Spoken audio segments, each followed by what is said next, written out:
Selamat pagi Pak Rudi, selamat pagi semua. Perkenalkan nama saya Muhammad Rauf Hamdi. Kali ini saya akan membahas topik kepemimpinan atau leadership.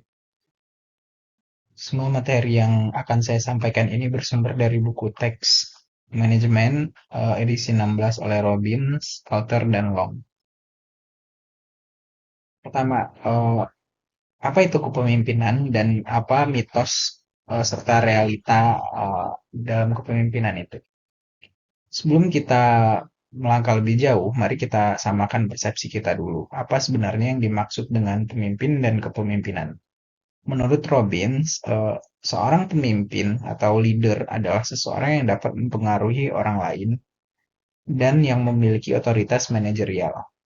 Sementara kepemimpinan atau leadership adalah sebuah proses memimpin kelompok dan mempengaruhi kelompok itu untuk mencapai tujuannya. Idealnya, semua manajer di perusahaan seharusnya adalah pemimpin.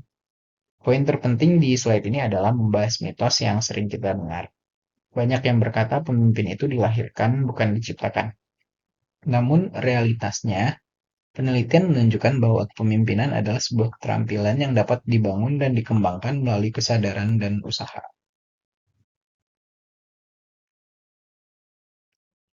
Kita masuk ke teori awal. Teori paling tua adalah trait theories atau teori sifat. Ini populer di era 1920-an sampai 1930-an. Fokus teori ini sangat sederhana. Para peneliti saat itu tuh mencoba mencari sifat bawaan atau karakteristik yang membedakan seorang pemimpin dan dari non-pemimpin. Seperti yang bisa kita lihat di poin kedua, upaya awal untuk menemukan satu set sifat yang universal, seperti semua pemimpin pasti tinggi atau semua pemimpin pasti ekstrovert, ternyata mustahil dilakukan. Namun, penelitian selanjutnya sedikit lebih berhasil. Mereka menemukan ada 10 sifat yang sering diasosiasikan atau terkait dengan kepemimpinan efektif. Di antaranya seperti drive atau semangat juang, kejujuran dan integritas, kepercayaan diri, kecerdasan dan kecerdasan emosional.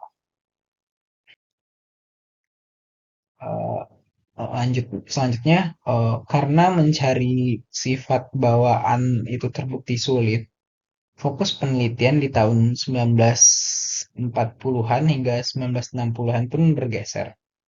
Pertanyaannya yang tadi siapa pemimpin itu dan siapa pemimpin itu, tapi saya ulangi, pertanyaannya bukan lagi siapa pemimpin itu, tapi apa yang pemimpin lakukan. Kalau inilah era behavioral theories atau teori perilaku. Studi pertama adalah dari University of Iowa. Mereka mengidentifikasi tiga gaya kepemimpinan. Ada autokratik, pemimpin yang mendikte, mengambil keputusan sepihak. Yang kedua ada demokratik, pemimpin yang melibatkan karyawan dan mendelegasikan wewenang. Yang ketiga ada laissez-faire, pemimpin yang memberi kebebasan penuh pada kelompok. Hasilnya apa?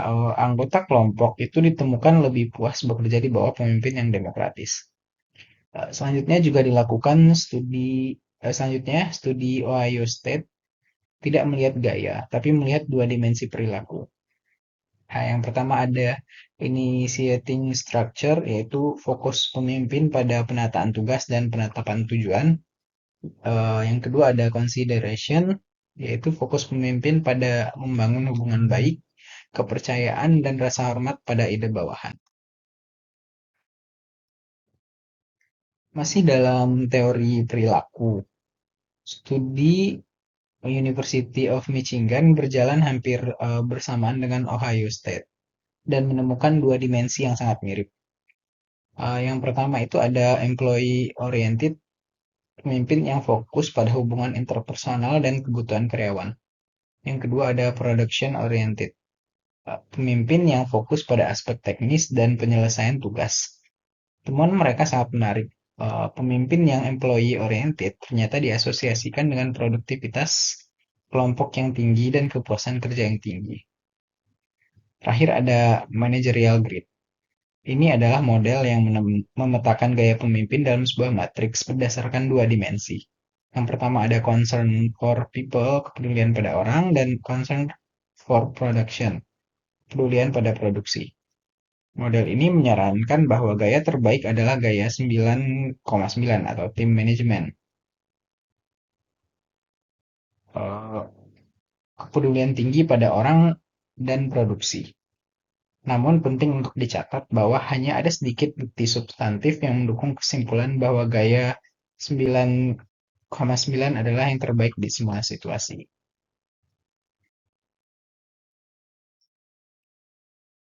Setelah era teori perilaku, para ahli menyadari bahwa gaya demokratis tidak selalu berhasil. Efektivitas kepemimpinan ternyata bergantung pada situasi. Inilah era kontingensi teoris atau teori kontingensi.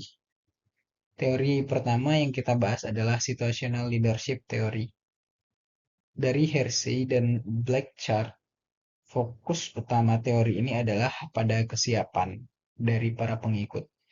Kesiapan di sini adalah kombinasi dari kemampuan dan kemauan pengikut untuk menyelesaikan tugas spesifik. Teori ini mengharuskan pemimpin untuk fleksibel. Seperti yang kita lihat, ada 4 gaya yang harus disesuaikan untuk mengikuti R1. Tidak mampu dan tidak mau, pemimpin harus menggunakan gaya telling, memberi instruksi jelas. Eh, Kedua ada selling, menjelaskan keputusan dan memberi arah. Yang ketiga ada uh, participating, berbagi ide dan memfasilitasi. Dan yang keempat ada delegating, memberi sedikit arahan atau dukungan. Teori kontingensi kedua yang sangat berpengaruh adalah path goal model dari Robert House. Sesuai namanya, path goal, jalur tujuan. Teori ini menyatakan bahwa tugas pemimpin adalah membantu pengikutnya mencapai tujuan. Pemimpin yang efektif akan memberikan jalur dengan menghilangkan rintangan agar pengikutnya lebih mudah mencapai tujuan tersebut. Berbeda dengan beberapa teori sebelumnya, House berasumsi bahwa pemimpin itu fleksibel dan dapat mengubah gayanya sesuai situasi. Ada 4 perilaku kepemimpinan yang bisa dipilih. Yang pertama ada directive leader, memberi arahan spesifik. Yang kedua supportive leader, yaitu ramah dan peduli. Yang ketiga ada participative leader yang berkonsultasi. Ini cocok untuk bawahan yang locus of control-nya internal. Yang keempat ada achievement oriented leader, menetapkan tujuan menantang. Sekarang kita masuk ke era modern atau pandangan kontemporer tentang kepemimpinan. Di sini kita bertemu dengan dua konsep yang paling sering dibicarakan, transaksional dan transformasional. Pemimpin transaksional adalah pemimpin yang sesuai namanya, melakukan transaksi. Mereka memimpin menggunakan pertukaran sosial.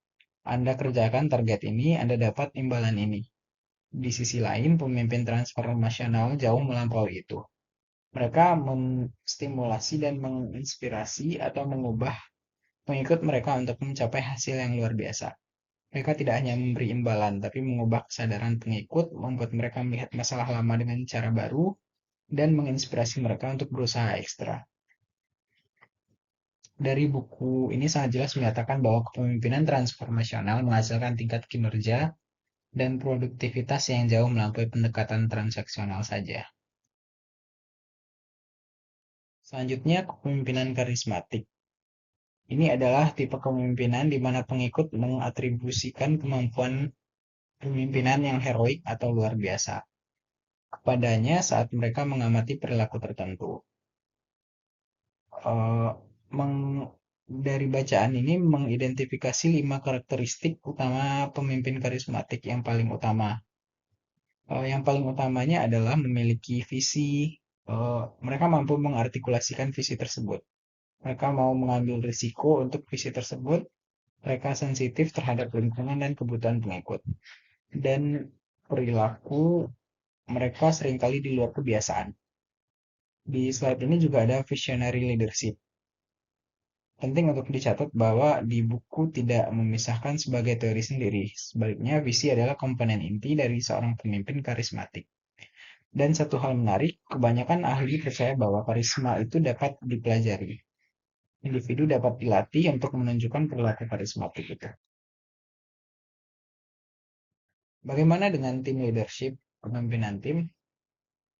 Penting untuk dipahami bahwa buku teks ini tidak mengulas tim leadership sebagai salah satu teori spesifik seperti yang lain. Sebaliknya, ini dibahas sebagai konteks di mana kepemimpinan terjadi. Ada beberapa konsep relevan yang dibahas dalam konteks tim. Yang pertama adalah leading virtual teams. Ini adalah tantangan unik untuk memimpin orang yang terpisah secara fisik. Pemimpin di sini harus fokus membangun kepercayaan, norma, dan memimpin dengan empati. Kedua, emergent leadership. Ini adalah fenomena di mana seorang pemimpin muncul secara alami dari dalam tim, bukan karena ditunjuk secara formal. Tiga, ada leader-member exchange theory. Teori ini menyatakan bahwa di dalam tim, pemimpin seringkali menciptakan in-group, tim inti atau tim favorit, dan out-group. Sekian, terima kasih.